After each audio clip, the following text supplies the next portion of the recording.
On the program today, we look at infrastructure in regards to development, and we also get into the mining sector. How is the mining industry doing in regards to maximizing on other minerals apart from copper?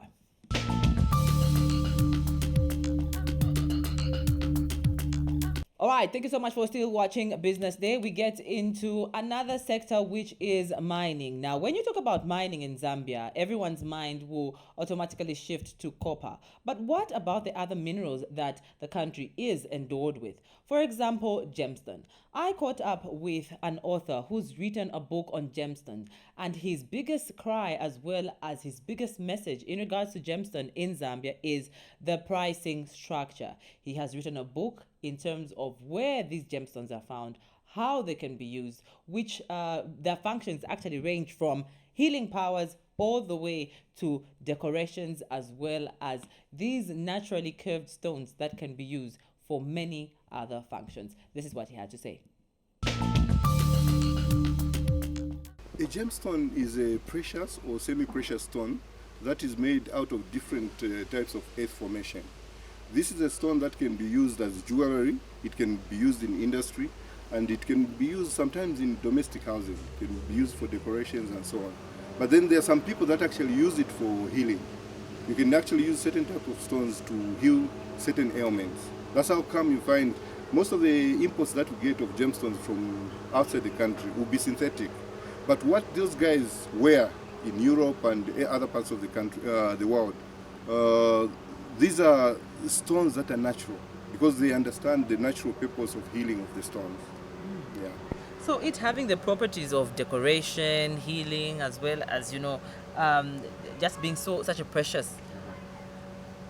Why the interest in the gemstone for you particularly, in that you even write a book? For me, the interest is to draw my readers to the industry.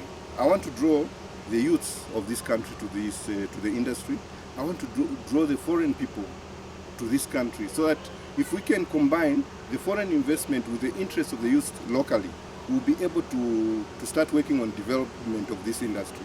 Because the value chain has different levels of sophistication of gemstones. So you find there are intricacies at the source, at the extraction stage. There are intricacies that you actually encounter at the trading stage. So on each level, as you grow in the industry, you find that there are areas where the youths that are unemployed can actually come in and say, I can make a living out of this. We've got too many unemployed youths, educated people, but then they take to drinking because they have nothing to do. So I want them, when they read this book, then it will give them an optical frame to look at the industry as something that they can benefit from. I like the fact that you're bringing in issues of value addition. And when you look at the age that Zambia is in right now, it's in the industrial age. Yeah. Where does the gemstone sit in that radar in issues of it adding value to the industrialization process for our country? The gemstone will fit anywhere. I'll give you just a small illustration. When we are making a living, we make a living out of things that are on the surface of the earth. But those are seasonal. If you're a farmer, you're going to plant crops for a certain period. But then when you embark on getting things that are under the soil, you find that you can actually be extracting for years and years and years. So the window of exploiting minerals is unlimited. So if we can all go back and say, okay, how can we invest in the quartz that is in the country? How can we export a lot of quartz to Europe or to Asia for industrial or other commercial purposes? Then we engage a lot of youths in the industry. We actually draw them in the industry. So the book is actually trying to put like an indelible mark in this mind of a youth to say, guys, this is where you can actually survive from. We don't all need to rely on the government for employment. We don't need to rely on companies for employment. We can actually employ ourselves. Because if we team up and say, this quartz crystal that is wanted in Europe for this function or in Asia for this function, let's make containers of it and export. Definitely, the youth of this country will get employment.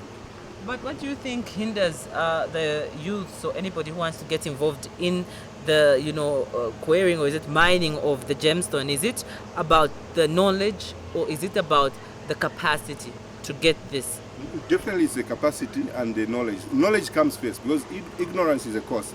So the fact that people don't know about these gemstones, they won't participate, they won't get interested in it. So I'm trying to say, as an author, let them read this book and understand that anyone can actually do this business.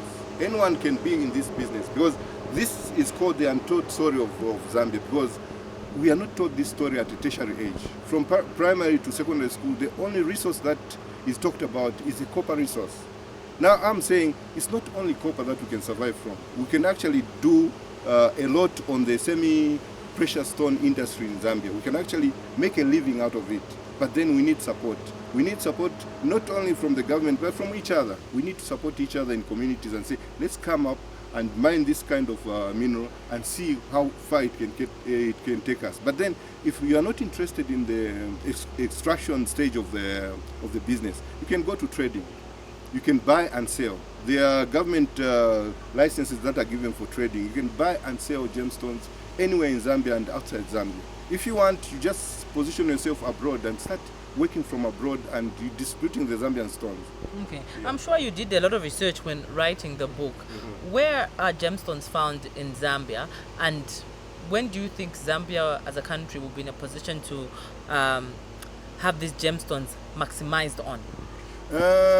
Gemstones are found in every province of Zambia. The types are different because of the formation and the different soil structures that come from different parts of the country. But there is no province in Zambia that I know of that doesn't have a type of gemstone. So the only thing that we need to do is to identify the product, look for the market, and understand its value. Then we'll be able to say, okay, fine, how do we swing in as a private sector or as a government to try and bring up the industry to a point where very few people will be roaming the street, because they'll say there's an alternative to survival. I can survive on this. Okay. I've had a lot of input from Ministry of Mines, the Geological Survey Department. They've supported me with input. I've been supported by Climate Change Zambia. I've been supported by Ndola Museum in the sense of the history, the origin of gemstone use in Zambia. So there's an archaeologist I've worked with, Mr. Mushokalanji. He gave me a lot of quite good information on how far back we've started using the gemstones. What are we currently using the gemstones for in Zambia? In Zambia, definitely it's just for adorning, to wear, to make as jewelry, and sometimes to do landscaping, like big stones that you find around this yard. People use them for landscaping. But there's a greater use, actually, apart from just displaying them and using them as jewelry. So for me, I would want to urge people to explore all the levels of sophistication in the levels of distribution for gemstones in Zambia. Then we'll be able to say, okay, fine, others can be at the extraction, others can be at the trading, others can be at the export and just manufacturing, general manufacturing of jewelry. There are a few companies that are manufacturing here, but these are individuals. Yeah, individuals. I know a lot of renowned jewelry shops that are doing their own jewelry, which is actually competing on the world market. Okay. Yeah.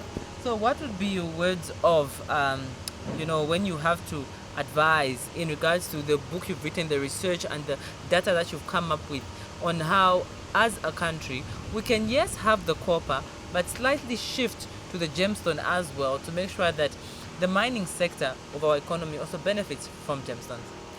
What we need is, we need some kind of a trade center, a place where you can regulate the prices, because what is killing the industry, there are no fixed prices to the minerals that are extracted from our country. So we need to have some kind of a gem center. The government has actually talked about it. They started it at some time back, but then I don't know how far they've, I can't talk on behalf of the government, but I know they've talked about the gem center. They've been training people through ZDA in different rural areas to process stones, to identify stones, and other like educational programs that they give to the vulnerable.